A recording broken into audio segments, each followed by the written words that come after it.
ನಮಸ್ತೆ, ಜೈ ಶ್ರೀರಾಮ್. ಈ ವರ್ಷದ ಯುಗಾದಿ ಹಬ್ಬದ ಪ್ರಯುಕ್ತವಾಗಿ ಮಕರ ರಾಶಿಯವರಿಗೆ ಯಾವ ರೀತಿ ಇದೆ ನೋಡೋಣ.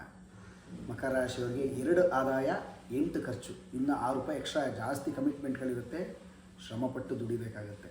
ಜೊತೆಗೆ 6 ಆರೋಗ್ಯ, ಅನಾರೋಗ್ಯ 4. ಜೊತೆಗೆ ಏನು ಅಂತಂದರೆ ಸಪ್ತಮದಲ್ಲಿ ಗುರು ಬರಬೇಕು. ಅಂದರೆ ಈಗ 6ನೇ ಮನೇಲಿ ಗುರು ಇದ್ದಾನೆ, ಅಂದರೆ ಜೂನ್ 1ನೇ ತಾರೀಕು ತನಕ 6ನೇ ಮನೇಲಿ ಗುರು ಇರ್ತಾನೆ ಅಂತ ಯಾವುದೇ ರೀತಿ ಧನಲಾಭ ಆಗಲ್ಲ. ಆದರೆ ಸಪ್ತಮದಲ್ಲಿ ಗುರು ಬಂದ ಮೇಲೆ ನಿಮಗೆ ಒಳ್ಳೆ ಧನಲಾಭ ಅಭಿವೃದ್ಧಿ ಆಗುತ್ತೆ. ಏಕೆಂತಂದರೆ ಇಷ್ಟು ದಿನ 7.5 ವರ್ಷ ಶನಿ ಕಾಟ ನಡೀತಾ ಇತ್ತು, ಅವೆಲ್ಲ ಬಿಡುಗಡೆ ಆಗಿದೆ. ಗುರು ದೃಷ್ಟಿ ತುಂಬ ಚೆನ್ನಾಗಿ ಬರುತ್ತೆ ಯಾವಾಗ ಜೂನ್ 1 ಆದಮೇಲೆ. ಅದರಿಂದ ಯಾರೂ ಹೆದರ ಅವಶ್ಯಕತೆ ಇರಲ್ಲ. ಒಳ್ಳೆ ಆರೋಗ್ಯ, ಒಳ್ಳೆ ಧನಲಾಭ ಎಲ್ಲ ಆಗುತ್ತೆ. ಅದ್ರ ಜೊತೆಗೆ 2ನೇ ಮನೇಲಿ ರಾಹು ಇರೋದ್ರಿಂದ ಸ್ವಲ್ಪ ಹಣ ಬರೋದು ಸ್ವಲ್ಪ ಲೇಟ್.